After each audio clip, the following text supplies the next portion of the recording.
Okay, now that you got the cookbook, I want to talk about the different parts of the cookbook. Now, I wrote the Funnel Hacker Cookbook because I've written two books. One is called .com Secrets, and one is called Expert Secrets. And hopefully you've gotten those and you've read them. If not, go and get them. They'll help you understand the strategy behind how all these funnels work and how they work for you. So if you click on the button down below, we'll have a link over there where you can go and get both those books. They'll help you understand the strategy. But if you look at like most of my friends that have written best-selling diet books, they have the diet book that talks about the strategy, and then they have the cookbook that has all the ingredients for how to make the recipes so you can eat well.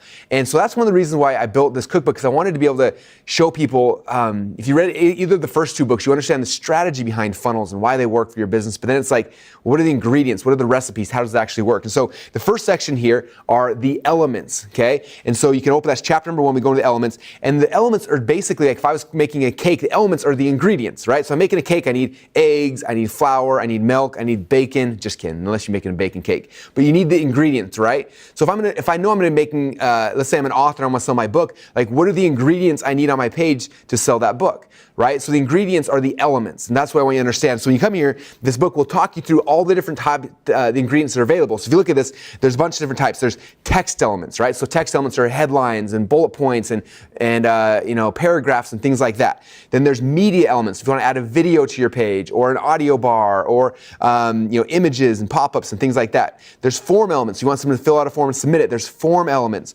There's advanced form elements like text message things, order forms and things like that. There are countdown clock elements. There's content blocks. There's miscellaneous. There's special. There's all types of ingredients that you can use inside of your pages. Okay. Now, the one fear I have sometimes is that we give you, here's all the ingredients. Some of you guys are going to go and want to put every single ingredient on every single page. But if you make a cake and it literally has bacon and all these other things in there, that might be a good cake, but for the most part, it might not be a good cake, right? And so we're trying to break these things down in the cookbook, make them very, very simple. Like inside of a page, like these are the ingredients you have to make this page successful. And yeah, you can add other ones in there, but here's the core ingredients you have to be successful. And so I want you to become very, very familiar with all of the ingredients, or we call them inside the editor, we call them elements, okay? And again, there's different types of elements, but as you go through here in the book, you're gonna see all the different things. We have over 50 different types of elements, and I just want you to understand, and we'll probably add elements in the future, but in the cookbook here, I want you to start going through there and learning, okay? As you see here, there's a little image of what the element looks like. Now, the reason why this is important is because when you go inside the ClickFunnels editor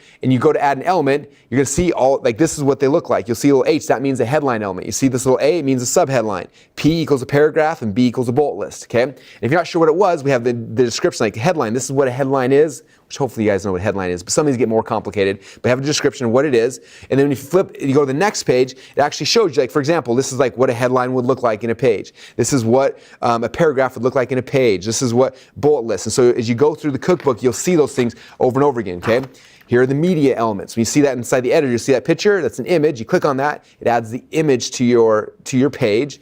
And then again over here, you see kind of what they look like. And so that's what the elements are. So I want you to become really familiar with the elements that are inside of the cookbook, because you're gonna be using those all the time. There's gonna be times you'll be editing a page and you're like, oh, I remember that there's that one element, there's a progress bar. Russell talked about it in the cookbook. What did it look like? And you can go find it, like, okay, that's what it looks like. And you can go in there and be like, oh, there it is, click a button, and boom, now you got the progress bar or the video or whatever the thing is for you. But I want you to become familiar with the elements. Again, there's over 50 right now. We keep adding cool ones, but the 50 core ones that are here inside the cookbook, I want you guys to understand those. So read through those in the book, and then what you do is actually open up the ClickFunnels editor and see if you can find all those elements, okay? All you do is you click on the little button, and we'll have a description down below. You click on the button, it'll pop over all of the elements, and you'll see them there. You can see, okay, there's a headline, and go and drag it onto a page and say, oh, there's a headline. And then go and click on video, and then put it over, and then boom, there's a video, and just practice throwing all these different elements in there. Now, one caveat I want you to understand is that some of the elements aren't on every single page. For example, you can't put an order form on a squeeze page. You can't put an order confirmation element on a sales page. Like, there's some elements that are very specific to the page type, so you might not be able to find all of them immediately, and that's okay. But if you're on an order form page, what will happen is that those ingredients will appear, those elements will appear when you're on that certain page type. So if it's an order form page type, you'll say, okay, here's the order form elements, and you can drag those on, things like that. So if you're not able to find all of them, that's why you're probably you'll see those as you do different pages. But your homework assignment for right now is I just want you to go read through these sections in the cookbook, and then go inside of ClickFunnels, open any page. It can be just a demo page. You can delete it afterwards. Doesn't matter. You're not going to break anything. And just look at the elements and start dragging them over and be like, oh, cool, that's a headline. Edit a headline. Drag one over, subheadline. Oh, cool. And just go through and just throw all of them on a page, and the page will look horrible. But just do that so you see it and you're familiar with all the elements. Because more, again, if I was cooking something and if I knew like, okay, I've cracked an egg before, I know what flour looks like, it's really simple, it's easy to come in really quick and be like, okay, cool, I need a cake, here's the ingredients, boom, boom, boom, boom, and I can have a cake. Same thing with a page, same thing with the funnel. It should be very fast and very easy as soon as you understand those things and you know what they are. So read the elements section of the cookbook, create a page, drag all of them on there, play with them a little bit, and just have some fun and understand it. And that's it for this assignment.